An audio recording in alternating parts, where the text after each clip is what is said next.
One Hawaii family just learned a tough lesson about why fireworks should be left up to the experts. Good evening, I'm Paula Akana. Yunji has the night off. New Year's Day is now Nursing Injuries Day for a couple after an illegal fireworks blast gone wrong. KITV4's Catherine Cruz has new home video of the incident. She joins us live now. Catherine? Well, their injuries were thankfully minor, but it was too much of a close call for a Khalidi couple and their 3 young children who were at a relative. It was a night Daniel Lewis will remember for a long time, a New Year's celebration that went awry. I don't know what to say. I'm just thankful that my kids didn't get hit, that's all. Lewis was actually 50 to 75 feet away from the blast and was filming the amateur pyrotechnics show when the aerial fireworks misfired. He felt something hit his leg. Today, he's nursing a nasty bruise. It started like just minor, and then all of a sudden they get bigger and bigger and darker.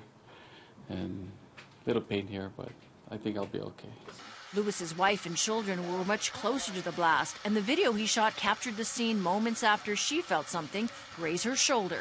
My aunties and uncles, they thought I was just joking when I was running and telling them I got hit.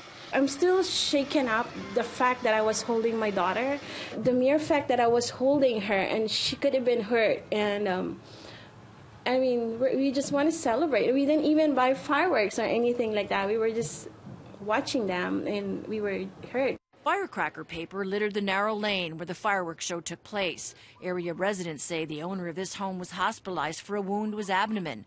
A neighbor suffered a serious wound to his leg, and another party guest was hurt in his chest. Lewis was debating whether to seek further treatment for his wound. He was definitely rethinking whether the traditional New Year's fire show is worth the risk. It's dangerous. Don't do it, Rather just watch. Like I was in far distance already and still got hit. Now, officials believe there are many other fireworks injuries like these that go unreported every year. A risky tradition. Back to you, Paula. All right, thank you, Catherine.